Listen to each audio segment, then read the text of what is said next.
hit record properly, so I'm re-recording it now. Good morning.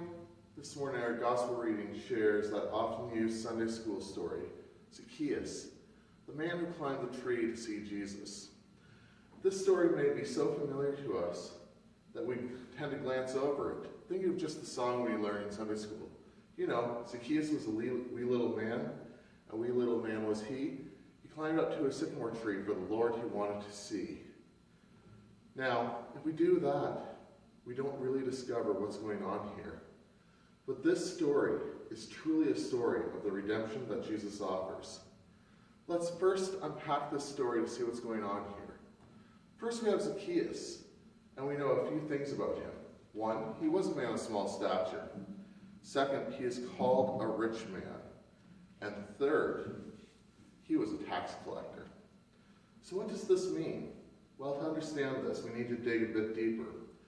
When the Bible describes a tax collector, we may have in our mind people that are pushing paperwork for CRA or the IRS, doing audits and things like that. Now that's scary enough, but that's not how the Roman tax system worked. You see, their system was much different. Instead of the tax collectors working directly for the government, they were private contractors. It was a bid system, and in each area, the Romans would have an auction to see who would have the right to collect the taxes. The highest bidder would then pay the Romans and go and collect the taxes for the year.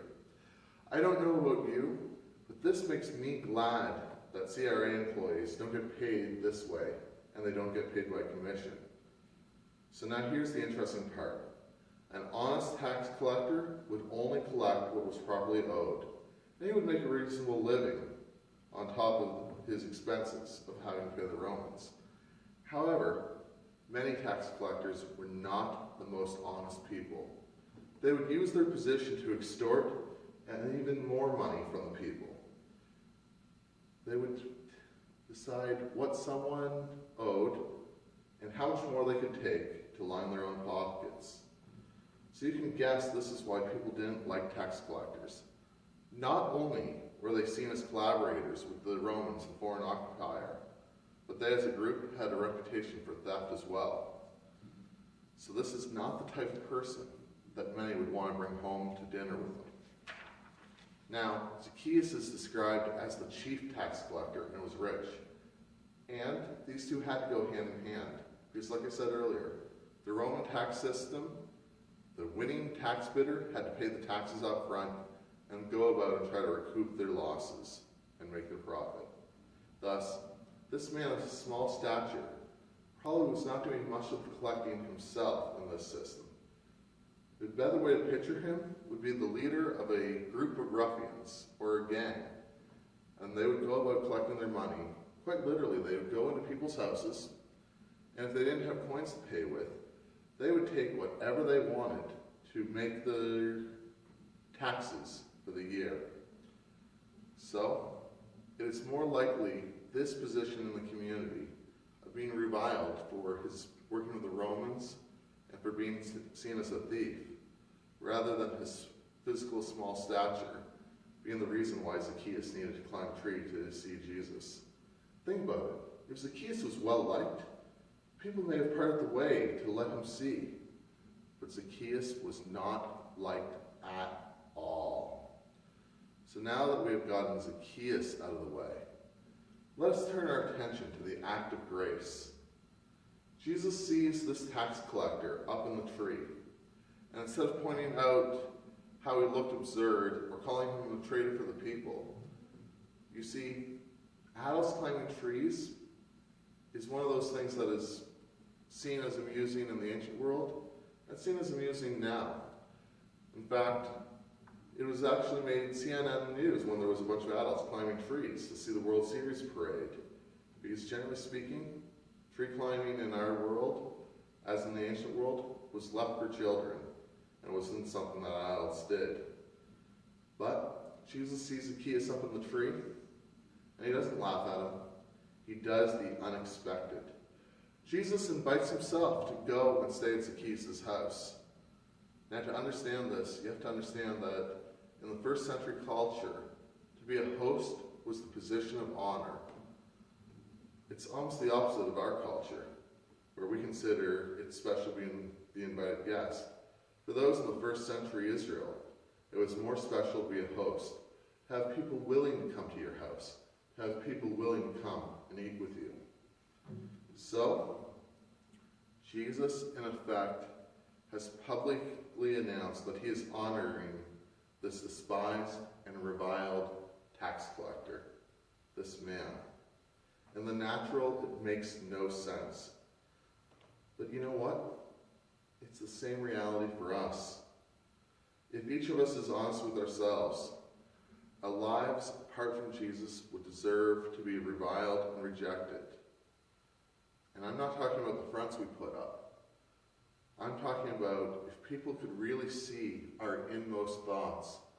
You know, those times when we are jealous, when we are greedy, when we are prideful, when we hate people around us. We may not express it, we may put on a polite smile. But if people knew our inmost thoughts, they wouldn't like us very much. And you see, it's natural for humans to have that inner life that is difficult to deal with before we learn to put filters on to act as we're supposed to. As humans, each of us is born in a fallen state where things are not quite right.